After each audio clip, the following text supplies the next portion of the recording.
So hi friends, இப்போ நம்ம 2013 release ஆன ஆர்ஐபிடிங்கிற படத்தை பார்க்க போகிறோம். இந்த படத்தோட ஒன்லைனர் என்னன்னா, இறந்து போனவங்க ஒரு டிபார்ட்மெண்ட்டில் வேலை பார்ப்பாங்க. இறந்து போன மக்கள் சில பேர் பூமிக்குள்ளே இருப்பாங்க. அவங்கள பிடிச்சி கூப்பிட்டு வர்றது தான் அந்த டிபார்ட்மெண்ட்டோட வேலை.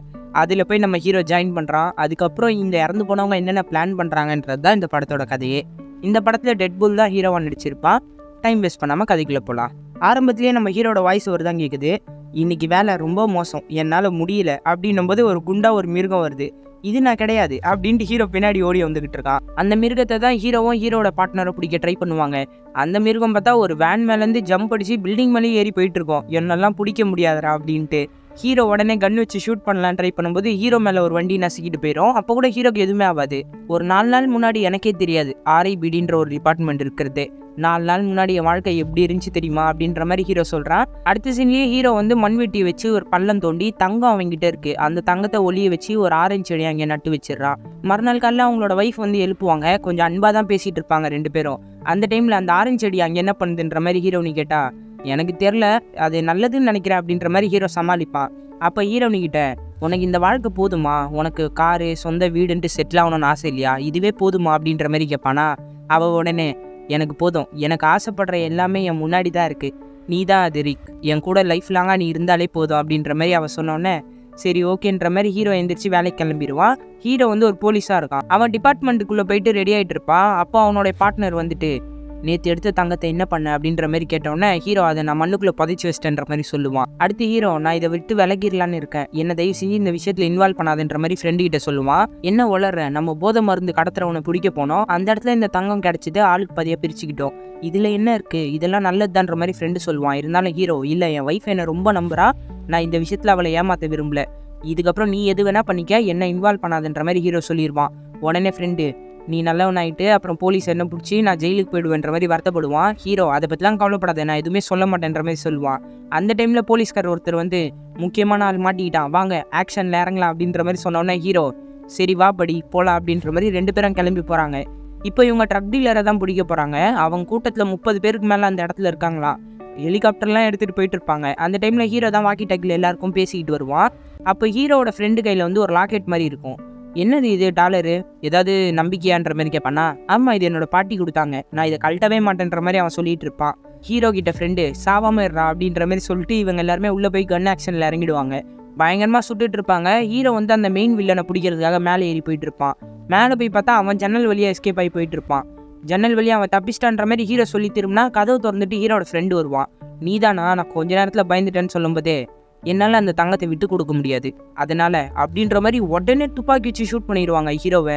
ஹீரோக்கு ஒன்றுமே புரியாது. பெரிய நம்பிக்கை துரோகம் முதுகிலே குத்திட்டான். அடுத்து ஹீரோ கீழே விழுந்த இடத்துலேருந்து கண்ணை திறந்து பார்ப்பான். சுற்றி இருக்கிற எல்லா இடமும் ஃப்ரீஸ் ஆகிருக்கும். வெளியே வந்து பார்த்தா போலீஸ்காரங்க எல்லாமே ஃப்ரீஸ் ஆகிருப்பாங்களா.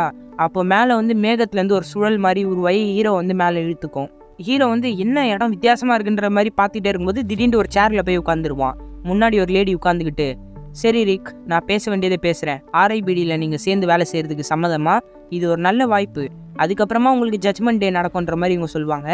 நான் இறந்துட்டேனான்ற மாதிரி ஹீரோ கேட்பான். ஆமாம் இறந்துட்டீங்க, இதுக்கப்புறமா நீங்கள் எங்கள் டிபார்ட்மெண்ட்டில் வேலை பார்த்தீங்கன்னா உங்களுக்கு நல்லது, உங்களோட ஊர்லேயே உங்களுக்கு போஸ்டிங் போடுறன்ற மாதிரி சொன்னோன்னே ஹீரோ உடனே ஒத்துப்பான். சரி ஓகே, என்ன அனுப்புங்கன்ட்டு. ஹீரோக்கு என்னன்னா திரும்ப பூமிக்கு போகணுன்ட்டு ஆசை. அதை அவங்க ரீட் பண்ணிவிட்டு, என்னால் உங்கள் மைண்டை படிக்க முடியும், உங்களை பற்றின எல்லா தகவலும் இந்த புக்கில் இருக்குது, உங்கள் ஃப்ரெண்டு தான் துரோகம் பண்ணி உங்களை கொண்டு இருக்கான்னு எனக்கு தெரியும், ஆனால் நீங்கள் பூமிக்கு போய் அந்த மாதிரி தேவையில்லாத வேலையெல்லாம் பார்க்க முடியாது, நாங்கள் சொல்கிறவங்கள மட்டும்தான் பார்க்கணும். ஹீரோ கொஞ்சம் யோசிச்சுக்கிட்டு இருப்பான். ஜட்ஜ்மெண்ட் டே அப்போ என்னோட ஆதரவு உங்களுக்கு தேவைப்படும், நீங்கள் சொர்க்கத்துக்கு கூட போகலாம் நான் பேசினேன் அப்படின்ற மாதிரி சொல்லுவாங்க. சரின்ட்டு ஹீரோவும் சம்மதிக்கிறேன்னு எந்திரிப்பான். ரொம்ப வலிக்காது அப்படின்ட்டு எந்திரிச்சு போயிடுவாங்க. என்ன சொல்கிறாங்கன்னு பார்த்தா ஹீரோ வேகமாக வெஸ்ட்டை கழட்டுவான். ஹீரோட நெஞ்சில் ஆர்ஐபிடின்ட்டு ஒரு சீலே உருவாயிடும் நெருப்பால். ரொம்ப வலிக்குது தெரியுமா அப்படின்ற மாதிரி ஹீரோ கூட வந்துகிட்டு இருப்பான். அந்த இடமே கொஞ்சம் வினோதமாக இருக்கும். ஹீரோ இப்போ நான் என்ன பண்ணணுன்ற மாதிரி கேட்பான். ஒரு ஜெயில் மாதிரி இடத்துக்குள்ள நிறைய மான்ஸ்டர்ஸ் இருக்கும். இவங்க எல்லாருமே இங்கேருந்து தப்பிச்சு பூமிக்கு போனவங்க, அவங்கள பிடிச்சிட்டு வந்து நம்ம அரெஸ்ட் பண்ணி வச்சிருக்கோம். இந்த மாதிரி பூமியில் நிறைய மிருகங்கள் மனுஷங்களோட சுற்றிக்கிட்டு இருக்கு, அதை நம்ம பிடிக்கணுன்ற மாதிரி ஹீரோ கிட்ட சொல்லுவாங்க. அவங்க பூமியில் ரொம்ப காலம் இருந்தால் அவங்களோட ஆன்மா உடல் அழுக ஆரம்பிக்கும், அதனால பூமிக்கு பிரச்சனை, எல்லாத்துக்குமே பிரச்சனை, நம்ம அவங்கள பிடிச்சிட்டு வந்து அழிச்சிடணுன்ற மாதிரி இவங்க சொல்லுவாங்க. அப்புறம் பெரிய டிபார்ட்மெண்ட்டை காமிச்சோன்னே ஹீரோக்கு ஒன்றுமே புரியாது. ஆரம்பத்தில் உங்கள் இடத்துலேருந்து வந்தவ தான் நானும், எனக்கும் ஸ்டார்டிங்கில் எதுவுமே புரியல, போக போக பழகிப்பீங்க அப்படின்ற மாதிரி இவங்க எல்லாமே சொல்லிட்டு இருப்பாங்க. அந்த டைமில் பெருசாக ஒரு மிருகத்தை பிடிச்சி கூப்பிட்டு போயிட்டு இருப்பாங்க. அவன் எல்லா போலீஸ்காரங்களையும் தட்டி விட்டு, என்னை எவனாலையும் பிடிக்க முடியாதான்னு வேகமாக ஓடுவான். ஹீரோ இதெல்லாம் பார்த்து பயந்து நின்றுட்டு இருப்பான். அப்போ ஒருத்தர் தொப்பி போட்டவர் வந்து துப்பாக்கிகளை ஷூட் பண்ணிட்டு அவன் கதையை முடிச்சிருவாரு. என்னையா பண்ணிட்டேன்ற மாதிரி கேட்பாங்க. போங்கடா, இவன் வந்து தப்பிச்சு போவான், வேடிக்கை பார்ப்பேன் நான் நின்றுட்டு இவர் வெறப்பா போயிட்டு இருப்பாரு. இவர் தாங்க இந்த கதையிலேயே மாஸ் காட்டுவார் ஹீரோவை விட. போய் உட்காந்துக்கிட்டு, என்ன சின்ன பையனெல்லாம் என் டேபிள் அண்ணன் நிறுத்தி வச்சிருக்க, என்ன விஷயம் சொல்லுன்ற மாதிரி அந்த பொண்ணுக்கிட்ட கேட்பாரு. இவன் உங்களோட பார்ட்னராக வேலை பார்ப்பான், உங்களோட டீமில் தான் இருப்பான்ற மாதிரி சொல்லுவாங்களா. இவர் உடனே, கிடையாது, நான் தனிக்காட்டு ராஜா, தனியாக தான் வேலை பார்ப்பேன்ற மாதிரி முறைப்பாரு. நான் ஒன்றும் உங்ககிட்ட ரிக்வஸ்ட் வைக்கல, இது ஆர்டர் அப்படின்ற மாதிரி அவங்க ஆர்டர் போட்டோன்னே வேற வழியில் போல இருக்கு. சரி வாடா சின்ன பையா, என் கூட வந்து எல்லாத்தையும் கற்றுக்க அப்படின்ற மாதிரி கூப்பிட்டு போவார். பார்த்தா ஒரு டாய்லெட் ரூம் மாதிரி இருக்கும், அந்த டோர் க்ளோஸ் ஆகும். அது வழியாக தான் பூமிக்கு ட்ராவல் பண்ண முடியும் போல இருக்கு. பூமியில் இருக்கிற ஒரு டாய்லெட்டில் வந்து லேண்ட் ஆவாங்க. ஒரு கடை மாதிரி இருக்கும். ஹீரோ பூமிக்கு வந்தோன்னா அவனால் நம்பவே முடியாது. சரி வா, பறக்க பார்க்காத, நம்ம போக வேண்டிய இடம் எவ்வளோ இருக்குது அப்படின்ட்டு ஸ்ட்ரைட்டாக ஹீரோ எங்கே கூப்பிடுவாருன்னு பார்த்தா ஹீரோட ஃபியூனரல் நடக்கும், அந்த இடத்துக்கு தான் கூப்பிட்டு போவார். ஹீரோ வந்து அவன் ஒய்ஃபை பார்த்து தான் ஃபுல்லாக வருத்தப்பட்டு இருப்பான். பின்னாடி இவர் நின்றுக்கிட்டு, என்னப்பா இதை பார்க்க கண்ணெல்லாம் கலங்குது இல்லை, உன்னோட ஃபியூனரல் எவ்வளோ அழகாக நடக்குது, ஆனால் என்னோட மரணம் எப்படி இருந்துச்சு தெரியுமா, என் கண்ணால் அதை பார்த்தேன், பாலைவனத்தில் கழுகுகள்லாம் என் உடம்ப குத்தி கொதறிச்சிங்க அப்படின்ற மாதிரி வருத்தப்படுவார். கொஞ்ச நேரம் புலம்புல நிறுத்திரியான்ற மாதிரி ஹீரோ டென்ஷன் ஆவான். பத்ததுக்கு வரைக்கும் ஹீரோட ஃப்ரெண்ட் அவங்க ஒய்ஃப்க்கு சமாதானப்படுத்துறேன்ட்டு ஆறுதல் வேற சொல்லிட்டு இருப்பானா. இதெல்லாம் பார்க்கும்போது ஹீரோக்கு எரியும். பாத்தியாப்பா உன்னை கொண்டுட்டு என்னம்மா போய் சமாளிக்கிறான் அவன் ஒய்ஃபை அப்படின்ற மாதிரி இவர் பேசுவாரா. இதுக்கப்புறம் என்னால் பொறுக்க முடியாதுன்ற மாதிரி ஹீரோ கோவமாக தான் இருப்பான் இவர் மேலே. அப்புறம் ஹீரோ நீ அங்கேருந்து கிளம்பும்போது ஹீரோ ஓட ஆரம்பிச்சிடுவான். எதிர்பார்த்தேன், இன்னும் ஓடலையேன்னு நினச்சன்ற மாதிரி அவர் சொல்லுவார். ஹீரோ போயிட்டு ஹீரோனியோட பேர் சொல்லி நான் திரும்ப வந்துட்டேன், இது நம்ப முடியலன்ற மாதிரி சொல்லுவானா. ஹீரோனி உடனே, இல்லை நீங்கள் யாருன்னு எனக்கு தெரியல, தப்பா எடுத்துக்காதீங்கன்ற மாதிரி சொல்லிட்டு போயிடுவா. அந்த ஃப்ரெண்டுக்காரனும் அங்கே தான் நிற்பான். அடுத்து ஹீரோ பார்ட்னர்கிட்ட வந்துட்டு இங்கே என்ன நடக்குதுன்ற மாதிரி கத்துவான். என்ன நினச்சிட்டு இருக்க நீ, உன்னோட உருவத்தில் தான் எல்லாருக்கும் தெரியுவேன்னு நினச்சியா, கிடையவே கிடையாது, இது ஆர்ஐபிடியோட ரூல்ஸ், நீ இந்த இடத்துக்கு வந்துட்டேன்னா வேற ஒரு உருவத்தில் தான் மனுஷங்களுக்கு தெரியுவ அப்படின்ற மாதிரி சொல்லுவார். எந்த உருவத்தில் தெரியுன்ற மாதிரி ஹீரோ கேட்பான். உடனே ஒரு ஐடி கார்டு எடுத்து கொடுப்பாரு. எல்லாத்துலேயும் ஒரு வயசான ஆள் மாதிரி ஹீரோ இருப்பான். என்ன சைனீஸ் கிளவு மாதிரி இருக்கேன், ஆமாம் நீங்கள் எப்படி தெரிவிங்க அப்படின்ற மாதிரி கேட்பானா. உடனே அவரோட ஐடி கார்டை காட்டுவார். ஹீரோ இதை பார்த்தோன்னே சம்மாதிஷ்டம் உங்களுக்கு அப்படின்ற மாதிரி வாயை பழப்பான். அப்படின்னு உருவம் இருக்கோன்ட்டு நம்ம யோசிச்சா 2 பேரும் அந்த சைடு வருவாங்க. பார்த்தா அந்த சீஃப் தாங்க அழகான பொண்ணோட உருவத்தில் இருப்பான். வர 2 பேரும் இவரை பார்த்து சொல்லு வழிஞ்சிட்டு போவாங்க. சரி ஓகே, அடுத்த வேலையை பார்க்கலாமா, ஒரு விஷயமா பார்த்து கற்றுக்க, என்னுடைய வண்டி ஓட்டுற ஸ்டைலே செம்ம ஸ்டைலு தெரியுமான்ற மாதிரி கார் ஓட்டுன்னு இருப்பார். ரோட்டையே பார்க்க மாட்டார். எப்போவுமே இப்படி தான் வண்டி ஓட்டுவீங்களா நம்புது, ஆமாம் நான் எப்போவுமே இப்படி தான் ஓட்டுவேன் அப்படின்ற மாதிரி வண்டி ஓட்டுன்னு ஸ்ட்ரைட்டாக ஒரு இடத்துக்கு போயிட்டு இருப்பாரு. எப்போவுமே உன் ஒய்ஃபை நினச்சி வருத்தப்படாத, அதை மறந்துரு, இதுக்கப்புறம் நமக்கு வேலை தான் முக்கியம். சரி இப்போ நம்ம பார்ட்னர்ஸான்ற மாதிரி ஹீரோ கேட்டோன்னே, பார்ட்னருன்ற பேரை சொல்லாத, என்னோட பார்ட்னர் தான் என்னோட முதுகில் சுட்டுட்டு அங்கேருந்து தப்பிச்சு போனான், அதனால தான் நான் செத்துன்ற மாதிரி இவர் கத்துவார். ஹீரோ, அப்போ நான் மட்டும் என்னையா, நான் தற்கொலை பண்ணிட்டா இங்கே வந்தேன், என்னையும் பார்ட்னர் தான் போட்டு தள்ளிட்டான்ற மாதிரி 2 பேரும் செட்டே ஆகாமல் பேசிகிட்டு இருப்பாங்க. அடுத்து ஒரு ஹோட்டலுக்கு வந்துட்டு, இப்போ நான் எப்படி அவங்கள பிடிக்கிறேன்னு மட்டும் பாருன்ட்டு சாப்பாடு எடுத்துகிட்டு போவார். எப்படி அந்த மிருகத்தை இந்த பூமியில் கண்டுபிடிப்பீங்கன்னு ஹீரோ கேட்டோன்னே, அவங்களோட உடல் அழுக ஆரம்பிக்கும். எப்போவுமே பல காலம் அவங்க பூமியில் இருந்தாலே அவங்க இருக்கிற இடத்துல ஒரு சிம்டம்ஸ் தெரியும். அதாவது பக்கத்தில் இருக்க செடிகள் வாடிடும், அப்புறம் லைட்டு கூட சரியாக எரியாதுன்ற மாதிரி ஒரு சொல்லி லிஃப்ட்டில் கூப்பிட்டு போயிட்டுருப்பாரு. இதில் இருக்கிற கேள்விகளை நான் படிக்க சொல்லும்போது படிக்கணும் அப்படின்ட்டு அந்த கார்டை கொடுத்துருவாரு. கதவு தட்டினோன்னே ஒரு ஆள் திறந்து, என்ன விஷயம் சொல்லுங்கன்னொன்னே, நீங்கள் செத்துட்டீங்கன்னு நான் சந்தேகப்படுறேன், உள்ளே வந்து கேள்விகளை கேட்கலாமான்ற மாதிரி இவர் கேட்டோன்னே, சரி உள்ளே வாங்கன்ட்டு அந்த ஆளும் கூப்பிட்டுருவாரு. இவங்க உள்ளே வந்தோடனே ஹீரோ தான் ஃபஸ்ட்டு கேள்வியை கேட்க ஆரம்பிப்பான். இவங்களோட கேள்விலாம் எப்படி இருக்குன்னா, ஒரு சாப்பாடு சம்மந்தப்பட்ட கேள்வியாக இருக்கும். அதுவும் அந்த சாப்பாட்டில் ஒரு மசாலாவோட பேரை அடிக்கடி சொல்லுவாங்க. அது மட்டும் இல்லாமல் கூட இருக்கிற ஒரு சாப்பாடு எடுத்துன்னு வந்திருப்பார்ல, அதை எடுத்து சாப்பிட்னு இருப்பார். அந்த சாப்பாடை பார்க்கவும் இவனுக்கு ஒரு மாதிரி கொமட்டும். இல்லை இதுக்கப்புறம் என்னால் தாங்க முடியாது அப்படின்ட்டு மான்ஸ்டராக மாறிடுவாங்க. சரி வேலையை கற்றுக்கணுன்னு வந்தல, போய் அவனை அரெஸ்ட் பண்ணி போடனோட ஹீரோ பயந்துக்கிட்டே, ஒழுங்கா என் கூட வாங்க அப்படின்ட்டு கையில் லாக்கப் போட பார்ப்பான். அந்த மான்ஸ்டர் இன்னொரு லாக்கப் ஹீரோட கையில் போட்டு விட்டு, என்னை போக விடுங்கடா, என் கையில் எவடா லாக்கப் போடுறேன், இந்தா கையை பிடிச்சிக்கன்னு கையை பிச்சு கொடுத்துரும். உடனே அந்த பார்ட்னரு, டே அவனை தப்பிக்க விடாதரா, அவனை கையும் களவுமா பிடிடா அப்படின்ற மாதிரி சொல்லுவார். கையை பிடிச்சிட்டேன், மித்ததை பிடிக்கணும் அப்படின்ட்டு ஹீரோ பின்னாடி ஓடி போவானா. அந்த மான்ஸ்டர் வேகமாக போய் அந்த பில்டிங் ஜன்னலை உடச்சிட்டு வெளியே விழுந்துருங்க. ஹீரோ இதை பார்த்து அதிர்ச்சியில் நிற்பான். அந்த மான்ஸ்டர் பக்கத்து பில்டிங்கில் விழுந்திருக்கும், அதுக்கு எதுவுமே ஆகாது. ஹீரோ என்ன எதுவுமே ஆகலன்னு திரும்பி பார்த்தா பின்னாடி அந்த பார்ட்னரு, என்னடா வேடிக்கை வேண்டி கிடக்கு குதிடா அப்படின்ட்டு வேகமாக அப்படி வந்து ஹீரோவே தள்ளிட்டு குதிச்சிருவாரு. எதுக்குடா என்ன பிடிச்சிட்டு குதிக்கிறேன்ட்டு ஹீரோ மிரண்டுட்டு இருப்பான். அவர் கரெக்டாக ஹீரோவை சேஃபாக பயன்படுத்திட்டு கீழே போவார். போகும்போது அந்த மான்ஸ்டரை தட்டி விட்டு 3 பேரும் கீழே விழுந்துருவாங்க. நமக்கு எதுவுமே ஆகாது, அவ்வளோ சீக்கிரத்தில் காயம் ஏற்படாது தம்பி அப்படின்ற மாதிரி அவர் சொல்லுவாரா. ஆனால் எனக்கு வலிக்குது அப்படின்ற மாதிரி ஹீரோ கத்துவான். அதனால தான்டா ஒன்றை சேஃபாக யூஸ் பண்ணேன் அப்படின்ற மாதிரி அவர் சொல்லிட்டு இருப்பாரு. ஹீரோக்கு இவர் மேலே வர கோவத்தில் அந்த மான்ஸ்டரை போய் அந்த கையை வச்சு பயங்கரமாக அடிப்பான். கடைசியாக ஒரு தடவை அடிக்கும்போது அவனோட வாயிலேருந்து தங்கமாக கொட்டும். இதை பார்த்தோன்னே ஹீரோ ஒரு மாதிரி அதிர்ச்சி ஆகிடுவான், என்ன இவங்கிட்ட இவ்வளோ தங்கம் இருக்குன்ட்டு. உடனே அந்த மான்ஸ்டர் வந்து அவர் சுட்டு கொண்டுருவார். அந்த தங்கத்தெல்லாம் எடு, கலெக்ட் பண்ணு, உனக்கு நான் ரேட்டிங் தரேன், நீ வந்து நல்லா வேலை பார்த்துருக்க, என் டிரைவிங்கை குறை சொல்ல, ஆனால் என்ன சில விஷயம் நீ என் பேச்சை கேட்க மாட்டேங்கிற மாதிரி இவர் ரேட்டிங்ஸ் கொடுத்துட்டு இருப்பாரு. இதெல்லாத்தையும் கேட்டு ஹீரோ எப்போ பார்த்தாலும் தொணன்னு பேசிட்டு இருக்க, என்ன மேலேருந்து ஷீல்டா வேற பயன்படுத்தி இறங்கியிருக்க, கொஞ்ச நேரம் பேசாமல் இருக்க மாட்டேன்ற மாதிரி ஹீரோ கத்துவான். இல்லடா தம்பி, இப்படிலாம் கோவப்படக்கூடாதுன்ற மாதிரி இவர் சொல்லுவாரா. இப்போ படுறான் என் கோவத்தை அப்படின்ட்டு அவரை பிடிச்சி ஒரு பஸ் வந்துட்டு இருக்கோம், பஸ்ஸில் இடிக்க வச்சிருவான். அந்த பஸ் டிரைவருக்கு இவர் பொண்ணு மாதிரி தானே தெரிவார். அதனால உடனே பிரேக் அடிச்சோடனே இவர் கரெக்டாக வீலுக்கு நடுவில் மாட்டிப்பார். இவரோட ஹேட்டு பறந்து போவாங்க. என்னோட ஹேட்டுன்றதுல தான் டென்ஷனாக கத்திக்கிட்டு இருப்பாரு. அடுத்த சீனில் ஹீரோவை டிபார்ட்மெண்ட்டில் கூப்பிடணுன்ட்டு, இதுக்கப்புறம் உனக்கு செட் ஆகாதுடா, நீ என்னை அடித்தது கூட மன்னிச்சிருவாண்டா, ஆனால் என் தொப்பி போச்சு பற்றியா, என்னால் அதான் ஏற்றுக்க முடியாதுன்ற மாதிரி டிபார்ட்மெண்ட்டுக்குள்ளே வருவாங்க. வந்தால் எல்லாருமே பரபரப்பாக வேலை பார்த்துட்டு இருப்பாங்க. அந்த டைமில் அந்த சீஃப் லேடி வந்துட்டு, நீங்கள் என்ன வேலை பார்த்து வச்சுருக்கீங்க, அந்த மான்ஸ்டர் ஜன்னல்லேருந்து குதிக்கிற வரைக்கும் என்ன வேடிக்கையாக பார்த்துட்டு இருக்கீங்க, உங்களோட வேலையை நீங்கள் ஒழுங்காக பார்க்க மாட்டீங்களான்ற மாதிரி இவங்க கத்த ஆரம்பிச்சிருவாங்க. எல்லாம் என் தலையெழுத்து அப்படின்ற மாதிரி இவங்க எடுத்துகிட்டு வந்த பொருளெல்லாம் ஒரு இடத்துல தரணும் போல இருக்கு. அங்கே போயிட்டு அந்த மான்ஸ்டர் கிட்டேருந்து இந்த தங்கத்தை தான் கண்டுபிடிச்சோன்ற மாதிரி தங்கத்தை கொடுப்பாங்க. அந்த தங்கத்தை இவங்க தான் எடுத்துகிட்டு வந்தாங்கன்னு இவங்களோட பேர் போட்டு ரிஜிஸ்டர் பண்ணி ஒரு இடத்துல சேஃபாக வச்சிருவாங்க. அந்த தங்கத்தை பார்த்தா எனக்கு சந்தேகமாக இருக்குது. அந்த தங்கத்தை எதுக்கு அந்த மான்ஸ்டர்ஸ்லாம் பாதுகாக்கணும்னு நினைக்குது, எனக்கு சந்தேகமாக இருக்குது, நான் விசாரிக்கணும்னு நினைக்கிறேன் அந்த மான்ஸ்டர்ஸ் கிட்டன்ற மாதிரி சொல்லுவான்.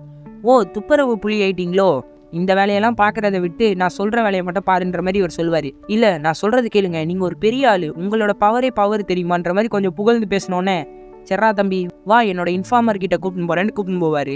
அவனும் ஒரு மான்ஸ்டர் தான், எனக்கு இன்ஃபர்மேஷன் தரான்றதுக்காக அவனை விட்டு வச்சிருக்கேன்ற மாதிரி சொல்லிட்டு ஒரு பண்ணு வாங்கி தருவார். இதான் அதை சாப்பிட்டு வா, எப்போ பார்த்தாலும் பசியோடு இருக்கக்கூடாதுன்னு தந்தோடனே ஹீரோ சாப்பிட்டு டேஸ்ட்டே தெரியலையேன்னுவான். செத்து போன பிறகு எப்படா டேஸ்ட் தெரியும், நமக்கு பசி இருக்காது தூக்கம் இருக்காதுன்ற மாதிரி சொல்லுவானா. அப்போ எதுக்கு பண்ணு வாங்கி கொடுத்தேன்னு கத்துவான். சும்மா ஏதாவது வாயில போட்டு மென்னுட்டே இருக்க வேணாம். அந்த மாதிரி பேசிக்கிட்டே ஒருத்தர் வந்து பார்ப்பாங்க. ஹீரோ அந்த தங்கத்தை பற்றி ஏதாவது தெரியுமான்ற மாதிரி அவங்ககிட்ட கேட்டால் அவன் வேணும்ட்டு நக்கலாக பேசிக்கிட்டு இருப்பான். அந்த பக்கம் இருக்கிற பார்ட்னர் வந்து எல்லா டோப்பியும் அங்கே இருக்கிறதெல்லாம் போட்டு பார்த்துட்டு இருப்பாரு. அந்த மொட்டையும் கொஞ்சம் ஓவராக பேசினோன்னா ஹீரோவே டென்ஷனாக அடிக்க ஆரம்பிச்சிருவான். ஏ மொட்டை, போனா போதுன்னு உன்னை உயிரோட வச்சிருக்கேன், ஒழுங்கா சொல்ல வேண்டிய விஷயத்த சொல்லு, இல்லைன்னா உன்னை போட்டு தள்ளுருவேன்ற மாதிரி அவர் சொல்லுவாரா. உடனே ஹீரோ கிட்ட, எனக்கு அந்த தங்கத்தை பற்றி எதுவுமே தெரியல, இது சாதாரண குப்பை தான் நினைக்கிறேன், வேணும்னா நான் இதை பற்றி விசாரிக்கிறேன்ற மாதிரி அந்த மான்ஸ்டர் சொல்லுவான். சரி, இந்த தங்கத்தை வச்சுக்க, இதை பற்றி ஏதாவது தெரிஞ்சா எனக்கு சொல்லுன்ற மாதிரி ஹீரோ கொடுத்துட்டு போயிடுவான். ஹீரோ கூட அந்த பார்ட்னர் வெளியே வந்து காரில் உட்காந்துருவாரு. அந்த தங்கத்தையும் அவங்ககிட்ட கொடுத்துட்டு வந்துட்டேன் முட்டா பையில, அந்த தங்கத்தை எடுத்துட்டு அவன் ஓடிடுவான்ற மாதிரி இவர் பேசுவாரா. இல்லை, இந்த காலத்தில் எப்படி திருடங்களை பிடிக்கிறதுன்னு நான் சொல்லித்தரேன், இதுக்கு பேர் தான் நாய்க்கு எலும்பு துண்டு போடுறது, அவன் இந்நேரத்துக்கு யாரை பார்க்கணுமோ அவங்கள பார்ப்பான்ற மாதிரி ஹீரோ சொல்லுவான். அதுக்கேற்ற மாதிரியே அவன் அந்த தங்கத்துண்டை எடுத்துக்கிட்டு வெளியே வந்து நின்றுட்டு இருப்பான். அப்போ இவங்களை கிராஸ் பண்ணி ஒரு கார் வரும். அந்த காருக்குள்ளேருந்து யார் வரான்னு பார்த்தா ஹீரோட பார்ட்னர் தாங்க வருவான். இங்கே பாடுறா, இவன் உன்னை போட்ட தள்ள பார்ட்னரில் இவன் இங்கே என்ன பண்ணுறான்ற மாதிரி கூட இருக்கிறவர் பேசுவார். ஹீரோ கோவத்தில் முறைச்சிக்கிட்டே தான் இருப்பான் அவனை. அந்த மொட்டை தலையை இவங்கிட்ட தங்கத்தை கொடுத்துட்டு போயிட்டு வர அப்படின்ற மாதிரி சொல்லிட்டு போயிடுவான். இவன் அந்த தங்கத்தை எடுத்துகிட்டு போயிடுவான். இப்போதான் இந்த கேஸ் மேலே எனக்கு ஆர்வமே வருது, போய் பார்க்கலாமா அப்படின்ட்டு நம்ம தலைவர் கார் எடுத்துகிட்டு போகிறாரு. இவரை தலைவர்னே கூப்பிடலாங்க, மாஸ்க் காட்டுவார் இதுக்கப்புறம். சரி, என்ன விஷயம்னு போய் பார்ப்போன்ட்டு அவனையே ஃபாலோ பண்ணிட்டு போனால் ஹீரோட வீட்டில் தான் போய் நிற்பான். பாடுறா, உன் ஒய்ஃபை பார்க்க வந்திருக்கான், உன்னை போட்டு தள்ளிட்டு உன் ஒய்ஃபை உஷார் பண்ண பார்க்குறான்ற மாதிரி இவர் பேசுவாரா. என் ஒய்ஃப் அப்படிலாம் கிடையாது, இப்படிலாம் பேசினா அடுத்த தடவை உனக்கு அவ்வளோதான்ற மாதிரி கோவப்படுவான். சரி, ஏதாவது பெட்டு வச்சுக்கலாமான்ற மாதிரி இவர் கேட்டோடனே, ஆமாம், நீ சொன்ன மாதிரி நடக்கலைன்னா உன் மூஞ்சியில் நான் குத்துவேன், இல்லைனா என் மூஞ்சியில் நீ குத்துறா அப்படின்ற மாதிரி ஹீரோவும் போயிடுவான். இவங்க ரெண்டு பேரும் வீட்டுக்கு வெளியே போய் ஒளிஞ்சு பார்த்துட்டு இருப்பாங்க. இந்த பக்கம் ஹீரோ ஃப்ரெண்டு வந்து ஹீரோனிக்கிட்ட, ஹீரோ எதையாவது மறைச்சி வச்சிருக்கானா, ஏதோ புதைச்சி வச்சிருக்கேன்னு என்கிட்ட சொன்னான்ற மாதிரி சொல்லுவானா. உடனே ஆமாம், அவர் அங்கே ஆரஞ்சு செடி எனக்காக நட்டு வச்சிருக்காருன்ற மாதிரி சொல்லுவா. ஓகே, அவன் எதையோ ஒன்று திருடி வச்சிருக்கான்ற மாதிரி அவன் வேணும்ட்டே சொல்லிட்டு அந்த ஆரஞ்சு செடியை பிடுங்கி அங்கே இருக்கிற தங்கத்தை எடுத்துருவான். இதெல்லாம் கூட இருக்கிற தலைவர் பார்த்துட்டு, யோ என்னையா பண்ணி வச்சிருக்க, தங்கத்தை திருடி வச்சிருக்க, நீயே ஒரு கிரிமினல் போல இருக்குன்ற மாதிரி கோவப்படுவார். அவன் உடனே தங்கத்தை எடுத்துக்கிட்டு, நான் இதை டிபார்ட்மெண்ட்டில் கொடுத்துட்றேன்ற மாதிரி நல்ல மாதிரி பேசுவான். ஹீரோனி இதெல்லாம் பார்த்துட்டு, அவன் தான் இதை எடுத்திருப்பான்னு சொல்ல வரியா, என்னால் இதை நம்பவே முடியலன்ற மாதிரி கண் கலங்கிட்டு போயிடுவா. அவனும் அங்கேருந்து அந்த தங்கத்தை எடுத்துகிட்டு போனோன்னே இவர் கோவத்தில் கண்ணை தூக்கி தலையில் வச்சிருவாரு. என்ன பண்ணி வச்சிருக்க, நீயே ஒரு கிரிமினலா, இந்த தங்கத்தை நீ எதுக்கு அவனுங்க கிட்ட தரேன்ற மாதிரி கோவப்படுவார்.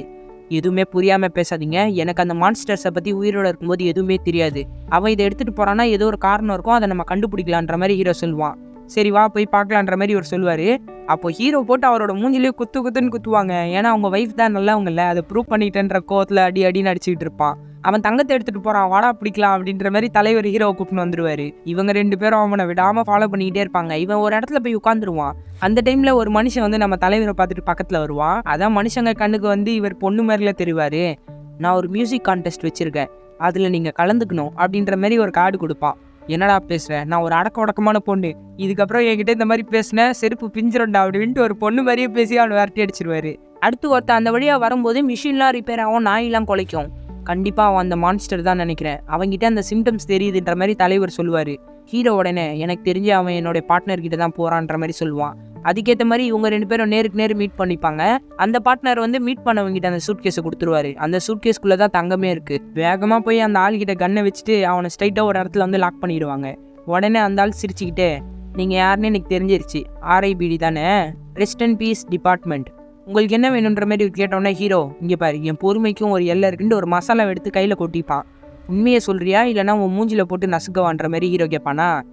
எவ்வளோ காலத்துக்கு தான் நானும் நல்லவனாகவே இருக்கிறது, இதுக்கப்புறம் நான் வில்லனாக மாறப்போகிறேன் அப்படின்ட்டு இவன் டைலாக் பேசிட்டு ஹீரோ கிட்ட இருக்கிற மசாலாவை மூக்கில் உறிஞ்சிப்பான்.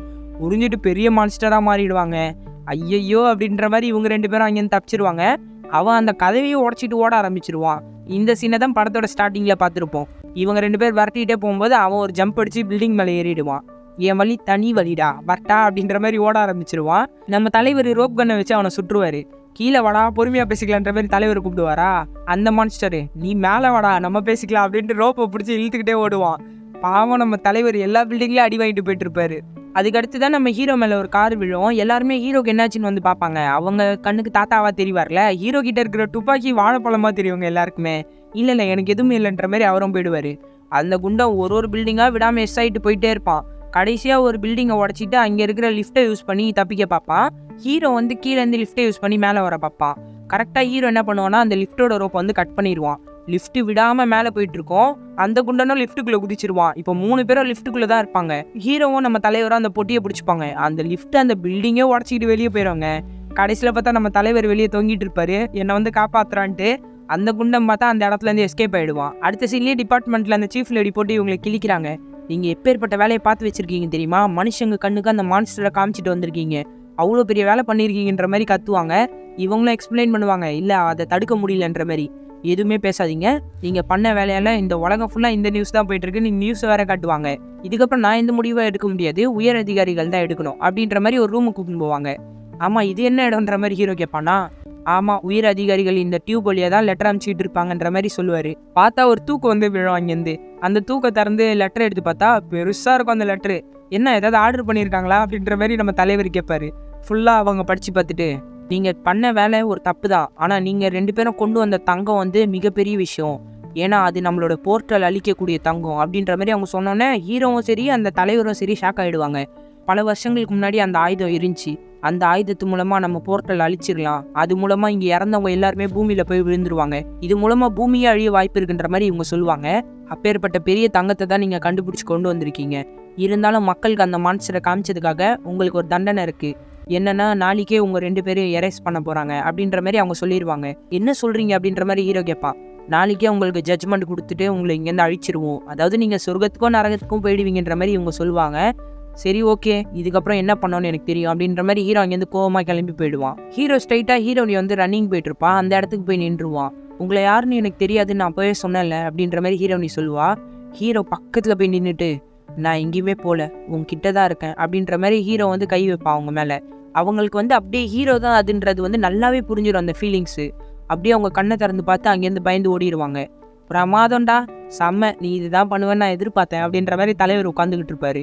எப்பேற்பட்ட முட்டாள்தனமான வேலையை பண்ணியிருக்கேன், நம்மளோட வாழ்க்கை இதோட முடிஞ்சிருச்சுரா, இதுக்கப்புறம் அவளுக்குன்னு ஒரு வாழ்க்கை இருக்குது, அவள் கல்யாணம் பண்ணிக்கிட்டு வாழணும், உன்னுடைய நினைவுகளை அவள் மறக்கணும்னு தான் நம்ம ஆசைப்படணும், இப்படிலாம் நீ பண்ணியிருக்கக்கூடாதுன்ற மாதிரி இவர் கத்த ஆரம்பிச்சிருவாரு. வா நமக்கு பல வேலைகள் இருக்குது, அந்த தங்கத்தை யார் கலெக்ட் பண்ணுறான்னு கண்டுபிடிக்கலான்ற மாதிரி தலைவர் கூப்பிட்டா ஹீரோ, இல்லை நம்மளை தான் எரேஸ் பண்ண போகிறாங்களே, டிபார்ட்மெண்ட்டை விட்டு தூக்கிட்டாங்க, இந்த மாதிரி ஃபீலிங்ஸை விட்டுரு, அப்போ தான் என்ன மாதிரி துணிஞ்சு வேலை பார்க்க முடியுன்ற மாதிரி தலைவர் சொல்லுவார். ஆமாம், எப்போ பார்த்தாலும் உங்களோட புராண கதைகளை சொல்லிக்கிட்டே இருப்பீங்கள்ல, உங்களோட உடம்பு வந்து பறவைகள் குத்தி கிழிச்சதில்ல அப்படின்ற மாதிரி ஹீரோ சொல்லுவானா. உடனே இவர் கண் கலங்க ஆரம்பிச்சிருவாரு. ஆமாண்டா தம்பி, அதை வேற ஞாபகப்படுத்திட்டேன், மனசெல்லாம் புண்ணாவுது, என்னோட மண்டை ஓட்ட அந்த பறவை எப்படி கொத்திச்சு தெரியுமான்ற மாதிரி இவர் வருத்தப்படுவாரா. அடுத்த சீன்ல இவர் சோக பாட்டு பாடிட்டு வருத்தப்பட்டு இருப்பாரு, என் வாழ்க்கை இப்படி போயிடுச்சுன்ட்டு. ஹீரோவும் கொஞ்ச நேரம் அமைதியாக யோசிச்சுக்கிட்டு, வாங்க நம்ம போய் அவனை பிடிக்கலான்ற மாதிரி கூப்பிடுவானா. தலைவர் உடனே, இப்போதான் நம்ம டிபார்ட்மெண்ட்ல இல்லையன்ட்டு இவர் வேணும்ட்டு வெறுப்பேற்றுவார். ஹீரோ உடனே, நான் 5 வருஷமா அவங்க கூட வேலை பார்த்துருக்கேன், இருந்தாலும் அவனை பற்றி எனக்கு எப்படி தெரியாமல் போச்சு. ஏன்னா ஹீரோக்கு வந்து என்ன டவுட்னா, இவன் எல்லா மான்ஸ்டர்ஸ் கூடயும் சந்திச்சு பேசிகிட்டு இருக்கான், கண்டிப்பாக அவன் மான்ஸ்டராக தான் இருப்பான்ற மாதிரி சந்தேகம் இருக்குது. அப்போ நம்ம தலைவர் தான், இதுக்கு ஒரு சில வழிகள்லாம் இருக்குது. மந்திர பொருட்கள் ஒரு சிலதெல்லாம் யூஸ் பண்ணால் அவங்க யாருன்ட்டு மக்களுக்கு தெரியாமல் இருக்கும், நமக்கே கண்டுபிடிக்க வாய்ப்பு இல்லைன்ற மாதிரி அவர் சொல்லுவார். லாக்கெட் மாதிரி பிரேஸ்லெட் மாதிரி சொல்கிறீங்களான்ற மாதிரி ஹீரோ கேட்பானா, கரெக்டாக சொல்லிட்டேன்ற மாதிரி அவர் சொல்லுவார். இந்த பக்கம் ஹீரோட ஃப்ரெண்டு என்ன பண்ணுறான்னு பார்த்தா இன்னொருத்தனை மீட் பண்ணி ஒரு பொருள் தருவான். நம்மள மாதிரி ஆட்கள் 3000 வருஷமாக அந்த கதவை திறக்க ட்ரை பண்ணிக்கிட்டு இருக்கோம், ஆனால் நான் எல்லா தங்கத்தையும் ஒன்று சேர்த்துட்டேன், இதை எங்கே கொண்டு போய் சேர்க்கணும்னு உனக்கு தெரியும்ல அப்படின்ற மாதிரி சொன்னோன்னே, சரி நான் போய் சரண்டர் ஆகிடுறேன் அப்படின்ட்டு கூட பேசிகிட்டு இருந்தவன் எந்திரிச்சு போயிடுவான். அடுத்து மறுநாள் காலையில் பார்த்தா ஹீரோட ஃப்ரெண்டுக்கு ஹீரோனி ஃபோன் பண்ணியிருப்பா. நான் சொன்னால் நீ நம்ப மாட்டேன், என்கிட்ட அந்த சைனீஸ் தாத்தா மூலமாக ஹீரோ தான் பேச ட்ரை பண்ணான்ற மாதிரி இவ எல்லாத்தையும் வளர ஆரம்பிச்சிடுவா. இதை கேட்டவொடனே இவனுக்கும் கொஞ்சம் டவுட் வந்துடும். இந்த மாதிரி டைமில் நீ தனியாக இருக்கக்கூடாது, வா நம்ம சாப்பிட போகலாம், நம்ம மீட் பண்ணலான்ற மாதிரி இவன் கூப்பிடுவான். அடுத்த சீன்லேயே நம்ம ஹீரோவும் தலைவரும் கார் எடுத்துகிட்டு பக்கத்தில் வந்துடுவாங்க. இதை வந்து அவன் நோட் பண்ணிடுவான். நேற்று அவன் மீட் பண்ணும்போது ஒருத்தங்கிட்ட தந்தான்ல ஒரு பொருள், அதே மாதிரி ஒரு பொருளை அவனை வீட்டுக்குள்ளே வச்சிருப்பான். அதை எடுத்து பேக்கெட்டில் போட்டுப்பான். நான் நேராக போகிறேன், நீ வீட்டை சுற்றிட்டு வான்ற மாதிரி ஹீரோ அமுச்சு விட்ருவாரு. கதவு தட்டினோடனே ஹீரோட ஃப்ரெண்டு தான் வந்து திறப்பான். உள்ளே போய் பேசலாமான்ட்டு உள்ளே வந்து இவங்க பேசிகிட்டு இருப்பாங்க. இருங்க நான் உங்களுக்காக காஃபி எடுக்கிறேன்ட்டு உள்ளே போயிட்டு கன் எடுக்க ட்ரை பண்ணுவான். ஆனால் அதை வந்து ஹீரோ எடுத்துகிட்டு வந்துடுவான். இதை தானே எடுக்க ட்ரை பண்ண அப்படின்ட்டு. எப்படி இருக்க, உன்னை பார்த்து ரொம்ப நாள் ஆச்சுன்ற மாதிரி வேணும்ட்டு பேசுவான். என்னை கொன்னுட்டு என்கிட்டயே நடிக்கிறியா அப்படின்ற மாதிரி ஹீரோ கன்னை வச்சு மிரட்டுவான். அப்போ நம்ம தலைவர் கேள்விகளை கேட்குறேன்னு அட்டை எடுத்துகிட்டு வருவாரா, அதெல்லாம் தேவையில்லை, உங்ககிட்ட இருக்கிற அந்த லாக்கெட்டை கழட்டி போடுறா அப்படின்ற மாதிரி கையில் இருக்கிற பிரேஸ்லெட்டை பற்றி ஹீரோ சொல்லுவான். பிரேஸ்லெட்டில் ஒரு லாக்கெட் மாதிரி இருக்கும், அதை எடுத்து அவன் தூக்கி போட்டோன்னா அந்த வீடே ஃபுல்லாக அழுகி அப்படி உடைய ஆரம்பிச்சிருவான் 2 பாதியா. தலைவர் ஏன்டா இவ்வளோட அழுகி போயிருக்குன்ற மாதிரி மறந்து பார்ப்பாரு. சரி தங்கத்தை எங்கே வச்சிருக்க சொல்லுன்னொன்னே ஹீரோ கண்டிப்பாக அதை வாட்டர் ஹீட்டருக்குள்ளே தான் வச்சிருப்பான்ற மாதிரி சொல்லுவான். அதை போய் திறந்து பார்த்தா ஒரு எக்ஸகன் ஷேப்பில் தங்க கட்டி இருக்கும். அதை எடுத்து நம்ம தலைவர் வச்சுக்கிட்டு ஒரு போஸ் கொடுப்பாரு. வில்லன் இதை பார்த்துட்டு, நீ நிஜத்தில் பார்க்க வேற உருவத்தில் தான் இருப்பேன்னு எனக்கு தெரியும், ஆனால் இந்த உடம்புல ரொம்ப அழகாக இருக்குன்ற மாதிரி வில்லன் வழி ஆரம்பிச்சிருவான். நம்ம தலைவருக்கு தான் செம்ம டென்ஷன் ஆகும். அடுத்து என்ன, வில்லனை பிடிச்சிக்கிட்டு ஆர்ஐபிடிக்கு கூட்டின்னு போயிடுவாங்க. இவங்கிட்ட இருந்த தங்கம் அதே மாதிரி அந்த பாதி பீஸை எடுத்து வச்சிருப்பான்ல, அதையும் எடுத்து வச்சுப்பாங்க. சீஃப் எல்லாத்தையும் தரும்போது அந்த உடஞ்ச பாலையும் கொடுப்பாரா. இதே மாதிரி ஒரு பொருள் தான் இப்போ கொஞ்ச நேரத்துக்கு முன்னாடி ஒருத்தன் கொண்டு வந்தான் அப்படின்ட்டு அந்த 2 பொருளையும் ஒரே இடத்துல போட்டுருவாங்க. அப்போ வில்லன் வந்து, நம்மள மாதிரி மான்ஸ்டராக இருக்கிறதுக்கு ஒரு அதிர்ஷ்டம் இருக்குது தெரியுமா, நமக்கு எப்பேற்பட்ட சத்தமும் கேட்காது, நம்மளால நல்லா மூவ் பண்ண முடியும் அப்படின்ற மாதிரி இவன் சொன்னோன்னே ஹீரோக்கு வந்து டவுட் வந்துடும். சீஃப் அப்படின்ற மாதிரி கத்துவான். அதுக்குள்ளே இவங்க ஒன்றா வச்ச பால்ஸ் 2மே ஒன்று சேர்ந்து ஃப்ரீஸ் பண்ணிடும் எல்லாரையுமே. கொஞ்சம் கொஞ்சமாக தான் அசைய முடியும். உடனே இவங்க எல்லாருமே, போங்க அந்த தங்கத்தை ஒன்று விடாமல் எடுங்க அப்படின்ட்டு மொத்த தங்கத்தையும் எடுக்க ஆரம்பிச்சிருவாங்க. வில்லன் உடனே, நீங்கள் தான் என்னை பிடிச்சிட்டு வந்தீங்கன்னு நினச்சிங்களாடா, கிடையாது, அந்த தங்கத்தை எடுக்க தாண்டா பிளான் பண்ணி இந்த இடத்துக்கு வந்தோம் அப்படி சொல்லிட்டு மொத்த தங்கத்தையே எடுத்துகிட்டு அந்த பாத்ரூம் வழியாக போக பார்ப்பாங்க. கரெக்டாக நம்ம தலைவர் அந்த துப்பாக்கியை லேசாக அசைச்சு அந்த பாலை ஷூட் பண்ணிடுவார். ஹீரோ அவங்கள ஷூட் பண்ணும்போது கரெக்டாக அந்த கதவும் க்ளோஸ் ஆகிடும். அடுத்த சீன்லேயே வில்லன் வந்து பூமிக்கு வந்துடுவான். ஃபோன் பண்ணி எல்லாத்தையும் ரெடி பண்ணுங்க, பேலன்ஸ் தங்கத்தை நான் கொண்டு வரேன்னு சொன்னோன்னே எல்லா தங்கத்தையும் அசம்பிள் பண்ணிட்டு இருப்பாங்க. இங்கே டிபார்ட்மெண்ட்டில் இருக்கிற எல்லாருமே பூமிக்கு வந்தோடனே அந்த மான்ஸ்டர்ஸ் எல்லாரும் கூட சண்டை போட ஆரம்பிச்சிடும். விடாமல் சுடுவாங்க. அவங்க சுட்டா கூட இந்த பக்கம் சாவுறாங்க. உடனே தலைவரும் ஹீரோவும் உள்ளே போயிட்டு, செத்ததுங்களா செட்டு செஞ்சிருக்கா, ஒன்றை கூட விடக்கூடாது, இதுக்கப்புறம் பாப்பீங்கடா என்னோட ஆக்ஷனை, நான்லாம் உங்களுக்கு அப்பண்டா கன் ஷூட்டில் அப்படின்ட்டு கன் எடுத்துகிட்டு வெளியே போயிடுவார். அங்கே காருக்கு பின்னாடி ஒளிஞ்சிருக்க 2 மான்ஸ்டரும் கன்னை லோட் பண்ணிவிட்டு, இப்போ வரண்டா அப்படின்ட்டு எந்திரிச்சோன்னே இவர் அழகாக ஷூட் பண்ணி 2 பேரையும் பொசுக்கிடுவாருங்க. பார்த்தல என்னோட கன் ஷாட்டை. அது மட்டும் இல்லாமல் எங்கே தெரியுமா மான்ஸ்டர்ஸ் ஒளிஞ்சிட்டு இருக்கோம் அப்படின்ட்டு ஒரு பில்டிங் மேலே சுடுவார். அப்புறம் ஹோட்டல் ரூம்குள்ளே கூட ஒளியும் அப்படின்ட்டு ஒரு விண்டோக்குள்ளே சுடுவார். அங்கே மான்ஸ்டரே இருக்காது. இதுக்கு தான் மாசா பேசக்கூடாது, பல்பு வாங்கினீங்களா அப்படின்ட்டு ஹீரோ சொல்லும்போதே பூமியில் இருக்கிற எல்லா பொருளும் பறந்து மேலே போயிட்டுருக்கோம். இப்படி ஒரு விஷயத்த நான் பார்த்ததே இல்லைன்ற மாதிரி இவர் மிரண்டுருவாரு. சரி வாங்க அந்த பெரிய பில்டிங்க்கு போகலான்ட்டு காரை எடுத்துகிட்டு போவாங்க. ஹீரோ தான் காரை ஓட்டுன்னு இருப்பான். இந்த பக்கம் ஹீரோனியை கூப்பிட்டு வரதுக்காக வில்ல 2 பேரும் அமுச்சு விட்டுருப்பான். அவங்க வந்து ஹீரோனியை கூப்பிட்டு போயிட்டு இருப்பாங்க. இங்கே நம்ம என்ன பண்ணுறோம், இந்த இடத்துல சரியில்லைன்னு நினைக்கிறேன், வா போகலான்ற மாதிரி அவள் கூப்பிடுவா. இல்லை நான் யாருன்ட்டு உனக்கு காமிச்சு ஆகணுன்ட்டு அந்த மசாலாவை எடுத்து மறுபடியும் மோந்து பார்த்தோன்னா அவன் அந்த மான்ஸ்டராக மாற ஆரம்பிச்சிருவான். இதை பார்த்துட்டு ஹீரோனி பயங்கரமாக கத்த ஆரம்பிச்சிருவா. அப்புறம் ஹெலிகாப்டரில் பறந்துக்கிட்டே இது எல்லாத்தையுமே ஷூட் பண்ண ஆரம்பிச்சிருவாங்க. அந்த காற்று மூலமாக ஒரு பெரிய வண்டி பறந்து அந்த ஹெலிகாப்டரை இடிச்சிட்டு அது கரெக்டாக இவங்க தங்கத்தை அசம்பிள் பண்ணிட்டு இருக்க இடத்தானதான் அந்த வண்டி வந்து விழும். இவங்க அதெல்லாம் கண்டுக்காம தங்கத்தை அசம்பிள் பண்ண ஆரம்பிச்சிருவாங்க. அடுத்து நம்ம ஹீரோவும் தலைவரும் வந்துட்டு இருப்பாங்களே, அந்த குண்டு மான்ஸ்டர் தான் இவங்களை தடுக்க வரும். எங்களையே தடுக்க வரியா அப்படின்ட்டு இவங்க 2 பேரும் காரோட கொண்டு போய் இடிச்சிட்டு சர்ப்ரைஸ் அப்படின்ட்டு கண்ணை வச்சு ஷூட் பண்ணிட்டு கடைசியாக அந்த பில்டிங் மேலே போவாங்க. இந்த பக்கம் வில்லன் கடைசி பீஸை அசம்பிள் பண்ணிட்டு, இதுக்கு இன்னும் முக்கியமான ஒரு விஷயம் வேணும், நரபலி ரத்தம் வேணும் இதுக்கு அப்படின்ற மாதிரி சொல்லி ஹீரோனியை கொலை பண்ண ட்ரை பண்ணுவான். அந்த டைமில் கரெக்டாக ஹீரோ வந்து ஒருத்தனை ஷூட் பண்ணிட்டு வந்துட்டான்டான்ட்டு வந்து நிற்பான். உடனே அவன் ஷார்ப்பான பொருளை வச்சு ஹீரோனியோட முதுகுலேயே குத்திடுவான். அடுத்து என்ன ஆக்ஷன் தான். இவங்க 2 பேரும் துப்பாக்கி வச்சுட்டு விடாமல் சுட்டு தள்ளிக்கிட்டே இருப்பாங்க, ஒருத்தரை விடாமல். ஹீரோனியோட ரத்தத்தை ஃபுல்லாகவே அந்த மிஷின் வந்து அப்சர்வ் பண்ணிக்கிட்டு அந்த போர்ட்டலை வந்து ஓப்பன் பண்ண ஆரம்பிச்சிரும். நான் அந்த வில்லனை பார்த்துக்கிறேன், நீங்கள் அந்த மிஷினை அழிக்க போங்க அப்படின்ற மாதிரி இவங்க 2 பேரும் மாசாக ஷூட் பண்ணிக்கிட்டே போவாங்க. போய் நம்ம தலைவர் அந்த மிஷினில் இருக்கிற அந்த எக்ஸகனை வந்து வெளியே எடுக்க ட்ரை பண்ணுவார், முடியவே முடியாது. அதே டைமில் மேலே காமிச்சா இறந்து போன எல்லாருமே பூமியில் கொஞ்சம் கொஞ்சமாக விழ ஆரம்பிச்சிருவாங்க. ஹீரோ ஒருத்தரையாக ஷூட் பண்ணிட்டு வில்லங்கிட்ட போய் நிற்கும்போது புல்லட் தீந்துரும். இதுக்கப்புறம் என்ன பண்ண போற அப்படின்ட்டு ஹீரோவும் வில்லனும் கையில் சண்டை போட்டுப்பாங்க. ஹீரோ தான் வில்லங்கிட்ட பயங்கரமாக அடி வாங்கிட்டு இருப்பான். தலைவரை என்னாச்சுன்ற மாதிரி கேட்பானா, அதுக்கு தான் ஏன் ட்ரை பண்ணுற முடிய மாட்டேங்குதுன்ற மாதிரி தலைவர் கஷ்டப்பட்டுன்னு இருப்பார். ஏதாவது உங்கள் கவுபாய் ஸ்டைலில் காமிச்சு பண்ணுங்கன்ற மாதிரி ஹீரோ சொல்லுவானா, அப்போ தான் அவருக்கு ஒரு ஐடியா வரும். அவர் கீழேருந்து ஒரு கயிறு எடுத்துகிட்டு அந்த வண்டி மேலே போட்டு அந்த வண்டியை தங்கத்து மேலே விழ வைக்க ட்ரை பண்ணிக்கிட்டு இருப்பார். இந்த பக்கம் அந்த இறந்து போனவங்க கரெக்டாக அந்த போர்ட்டல் தாண்டி விழும்போது கரெக்டாக அவரும் வண்டியை தள்ளி விட்டு அந்த தங்கத்தை ஃபுல்லாக உடச்சி விட்ருவார். வில்லன் உடனே எல்லாமே போயிடுச்சான்ட்டு போர்ட்டலில் திரும்பி பார்த்தா போர்ட்டல் மறைஞ்சிரும். அந்த பக்கம் திரும்பி பார்த்துட்டு ஹீரோவை பார்த்தா ஹீரோ ரெடியாக கன்னோட நிற்பான்.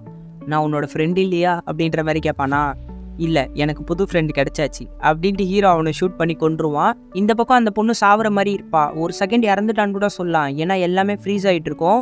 அவளோட கண்ணுக்கு ஹீரோ எந்த உருவத்தில் இருப்பானோ அந்த உருவத்திலே தெரிவான். ஹீரோ பக்கத்தில் போயிட்டு என்னை எல்லாத்துக்கும் மன்னிச்சிருன்ற மாதிரி மன்னிப்பு கேட்பான். பரவாயில்ல, இப்போதான் நீ என் கூட இருக்கலன்ற மாதிரி ஹீரோ நீ சொல்வா.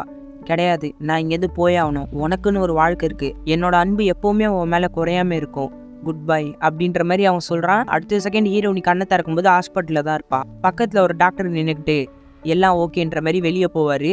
வெளியே போகும்போது தான் காட்டுறாங்க அந்த டாக்டரே அந்த சீஃப் லேடி தான்ட்டு. ஹீரோவும் பக்கத்தில் தான் நிற்பான். அவளுக்கு எல்லாம் சரியாயிடும், வா போலான்ற மாதிரி சீஃப் லேடி ஹீரோவை கூப்பிட்டு போயிடுவாங்க. அப்போ சைடில் நம்ம தலைவர் எல்லா டொப்பியும் எடுத்து போட்டு பார்த்துக்கிட்டு இருப்பாரு. சீஃப் லேடி வந்தோடனே, நேற்று செஞ்ச சாகசத்தெல்லாம் பார்த்தல ஐயா, மாஸ்க் காமிச்சிட்டேன், நான் எப்பேற்பட்ட மெடல் வேணும்னு நான் தான் சூஸ் பண்ணுவேன் சரியான்ற மாதிரி பேசிக்கிட்டே வருவாரா. நீங்கள் இல்லாமலே நேற்று அதிகாரிகள் தீர்ப்பு எடுத்துட்டாங்க. முதல்ல ஹீரோவுக்கு வந்து ஒரு வார்னிங்கோட விட்டுருக்காங்க, ஏன்னா அவன் புதுசு இல்லையா, உங்களுக்கு ஒரு பனிஷ்மெண்ட் இருக்குன்ற மாதிரி சொல்லுவாங்களா. எனக்கு பனிஷ்மெண்ட்டா, என்ன பனிஷ்மெண்ட்ன்ற மாதிரி கோவப்படுவார்.